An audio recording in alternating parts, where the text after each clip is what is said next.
Hey everyone, my name's Matt. Welcome back to the farm.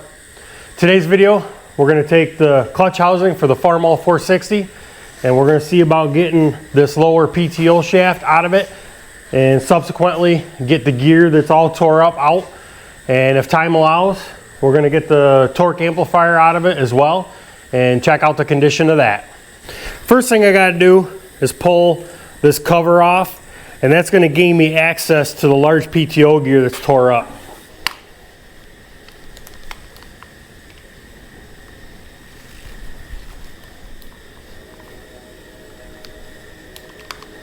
We got a nice, lovely, windy, cold, snowy day going on outside right now. Good day to be right here where it's somewhat warm.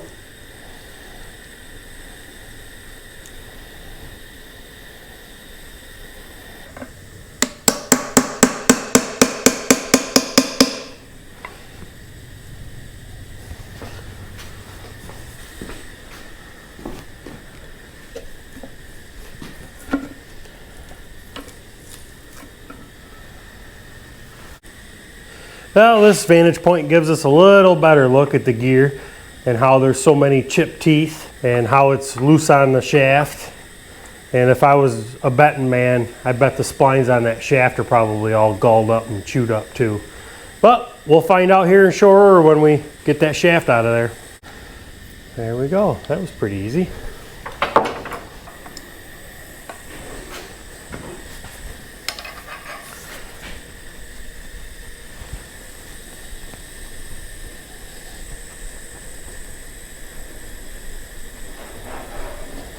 She's tight. Well, let's try plan B. Plan B works.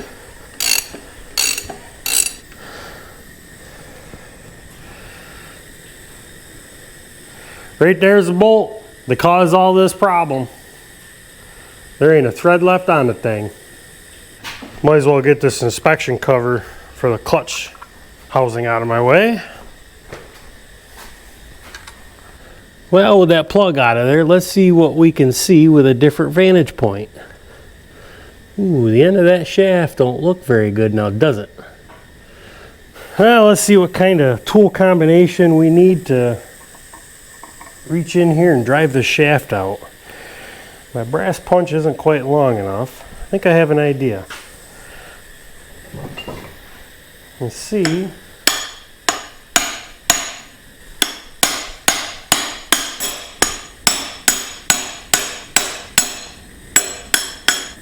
Well, I'll get my punch out of here and I think this gear will come right up and out of here.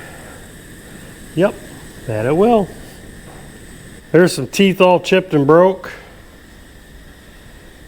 The internal splines are all galled up. That gear is nothing more than a paperweight.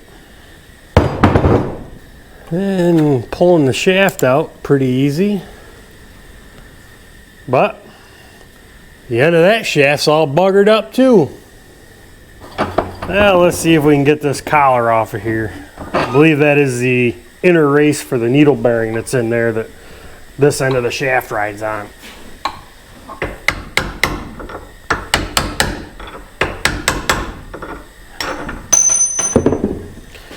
Well, I would have liked to have caught that, but that didn't happen.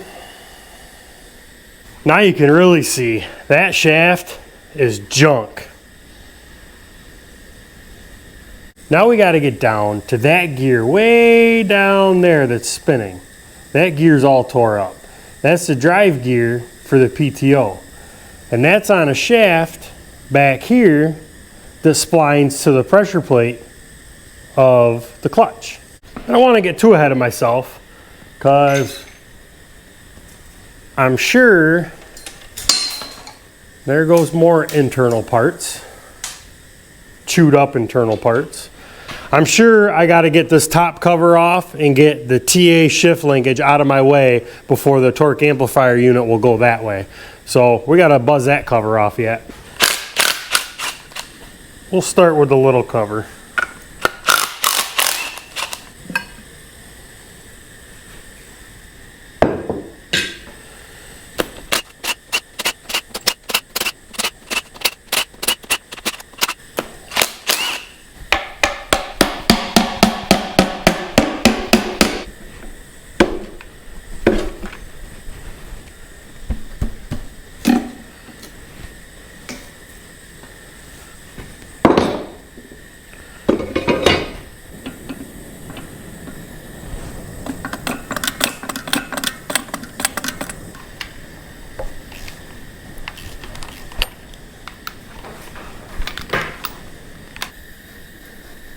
I don't know if I've ever mentioned before or not, but I've never had one of these torque amplifiers out of any tractor, so I'm kind of intrigued to see the inner workings of them.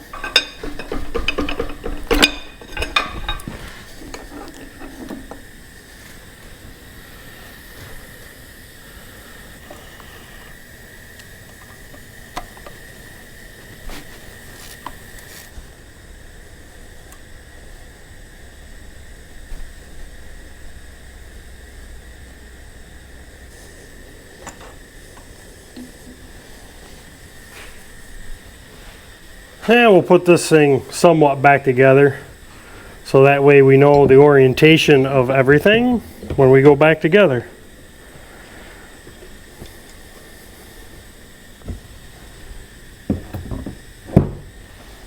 Now for the 4 retaining bolts that hold the input housing to the clutch housing.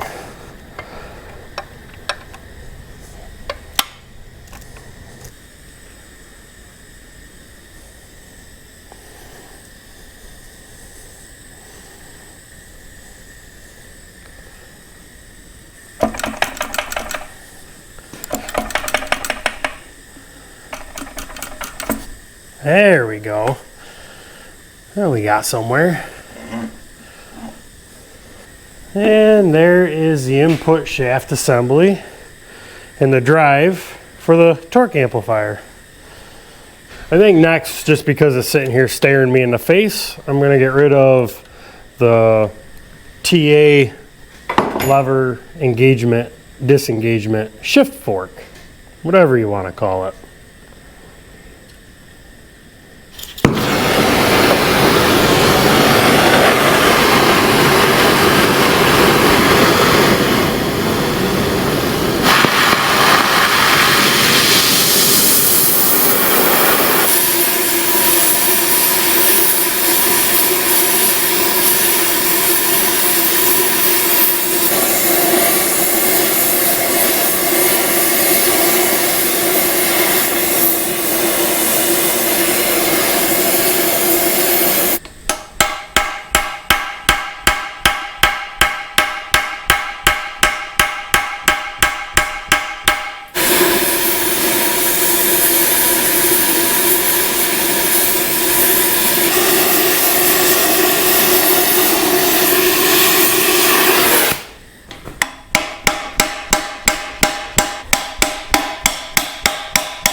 There we go.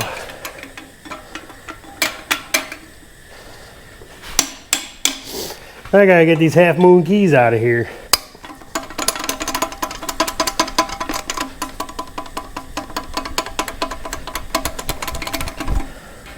Hey, this shaft's a little bit on the warm side.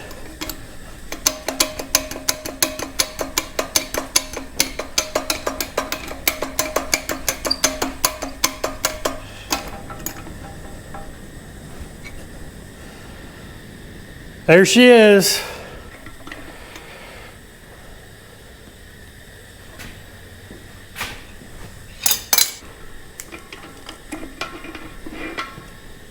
There's the throwout bearing for the torque amplifier.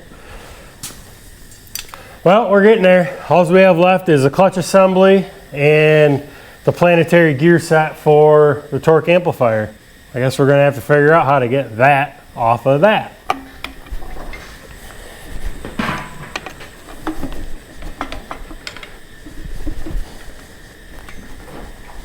Well, I'm not really sure what's holding this TA clutch to this planetary gear set. They don't want to let go. I've been through the shop manual, and like I've said before, the description part of it really doesn't tell you much, and the picture is not much better. And from what I can tell by the picture, it doesn't look like I'm missing any bolts anywhere that are hidden or anything, but I don't really know. So I'll take it apart piece by piece and put it on the bench, and eventually we'll end up with an empty housing. All right, so I figured it out.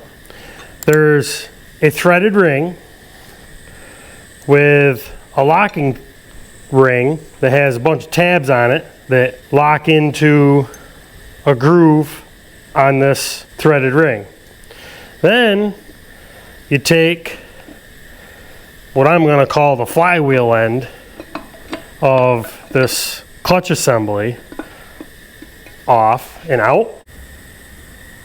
And out comes your planetary gear set.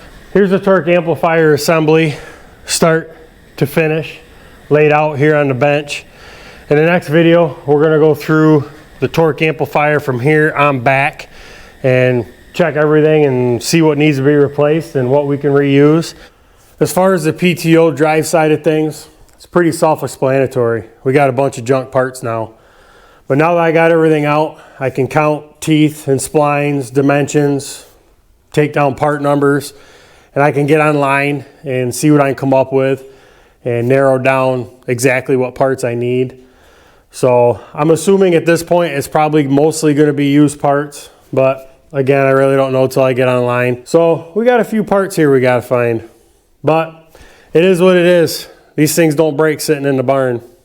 I had a lot of comments the last couple videos about this tractor. The fact that I have it so far tore apart, it'd be really nice to give it a paint job. And while I wholeheartedly agree with you, if you look back at the Farmall H restoration project that I did this past spring and summer, and I was in the middle of when I started the YouTube channel, you'll quickly realize that I don't just give tractors a paint job. I go through them A to Z, make sure they're mechanically sound, and then I like to give them a paint job at the same time. So for me to do that type of quality restoration on this tractor is just not feasible. I don't have the time between now and manure season or even hay season when this tractor is used the most to get that type of restoration done. For now, we're going to put this all back together and put the tractor back together and make it usable for what it was intended for here on the farm. And eventually, yeah, down the road, when I have something comparable to this that can do its job while this is in a million pieces getting restored, then I'll do it. But for right now, I need it as a farm tractor, so it's going to go back together just the way it is. In the meantime, while we're kind of in a down period with this project, I got to get the Super M down here. There's a power steering leak on that. I got to get that fixed. I want to go through a couple other things on it, just make sure it's ready to go for the next time we need to grind feed, because now that this is down, that's going to be our primary feed grinding tractor. And we got about roughly 3 weeks of feed left before we're going to have to grind again. So I want to make sure that's ready to go A to Z. The other thing I want to say is we've had a lot of growth in viewers on our channel as of late. But one thing I have noticed is 3/4 of our viewers are not subscribed to our channel. So if you're one of those viewers, I would really appreciate it if you would hit that subscribe button. It will help us on YouTube. The more subscribers we have and the more views we have, YouTube will be more apt to put our content out there for people to watch, and it'll help us out in the long run. So if you haven't hit that subscribe button, please do. I hope you enjoyed this video. If you did, give it a thumbs up. I hope you have a great rest of your day. We'll see you next time.